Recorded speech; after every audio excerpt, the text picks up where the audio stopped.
हिमाचल प्रदेश सरकार के सभी अधिकारी और इंक्वायरी टीम ने तथ्यों को पाया। इस आधार पर आज जब सुबह फाइल मेरे पास आई, उस पर हमने ये फैसला किया है कि हिमाचल प्रदेश कर्मचारी चयन आयोग जो कि निलंबित किया गया था, उसको भंग कर दिया गया है, उसकी कार्यप्रणाली को ख़त्म कर दिया गया है।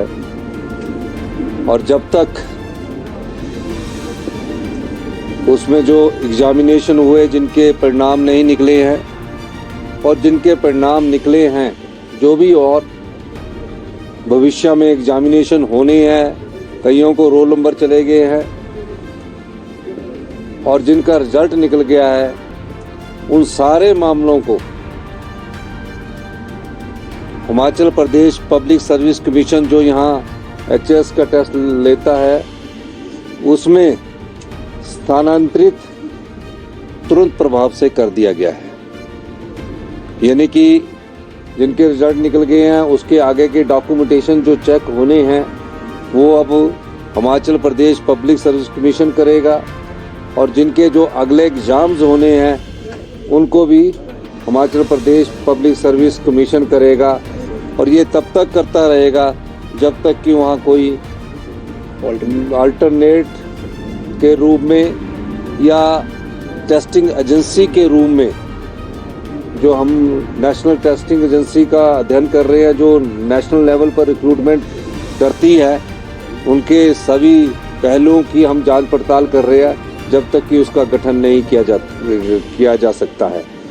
जो भी उस कर्मचारी हमारे हमीरपुर में कार्यरत थे, उनको सबको सरप्लस रूट में डाल दिया गया है, सरप्लस पूल में डाल दिया गया है और उनको कहा गया है कि आप अपनी किस विभाग में, दूसरे विभाग में जाना चाहते हैं, उसकी ऑप्शन हिमाचल प्रदेश सरकार में वो लिख कर देंगे।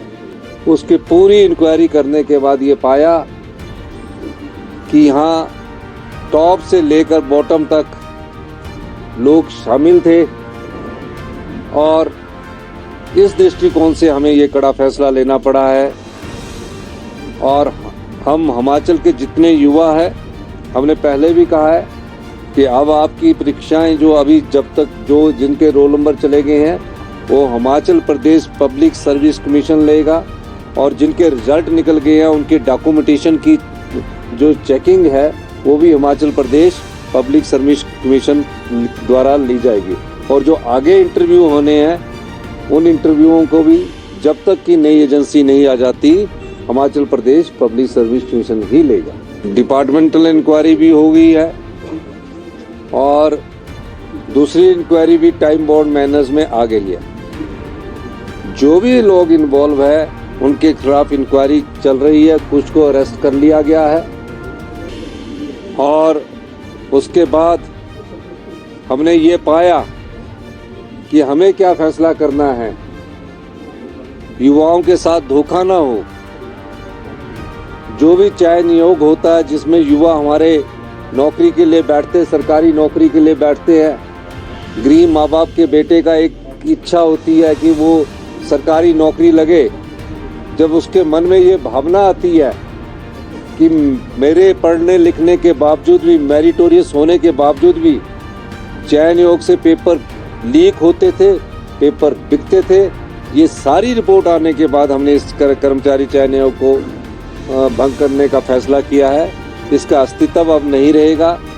मैं ये भी बताना चाहता हूँ उनके खिलाफ इंक्वायरी के आज ही हमने जो इन्वेस्टिगेशन हमारे पास एक फाइल आती है उसके भी ऑर्डर कर दिए गए। इसमें कुछ एक कर्मचारियों का हमने वेरिफिकेशन चल रही है। नेक्स्ट लिस्ट में जो अगर बाई चांस कोई नौकरी लग गया है उस दृष्टिकोण से अगला फैसला किया जाएगा। अभी जो पहली रिपोर्ट आई है उसमें तो हमें, क्योंकि आगे आने वाले समय में हमारे प्रदेश में काफ़ी रोजगार के अवसर निकल रहे हैं, कई विभागों की नौकरियां निकल रही है, उस दृष्टिकोण से हमने सोचा कि अभी तो पहले इस कर्मचारी चयन आयोग को भंग कर दिया जाए।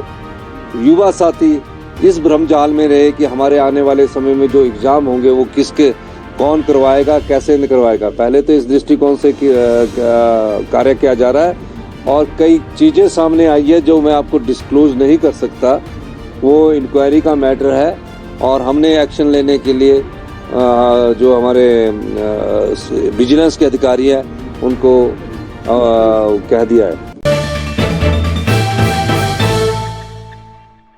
हिमाचल प्रदेश के विश्वसनीय ज्वेलर भूषण ज्वेलर्स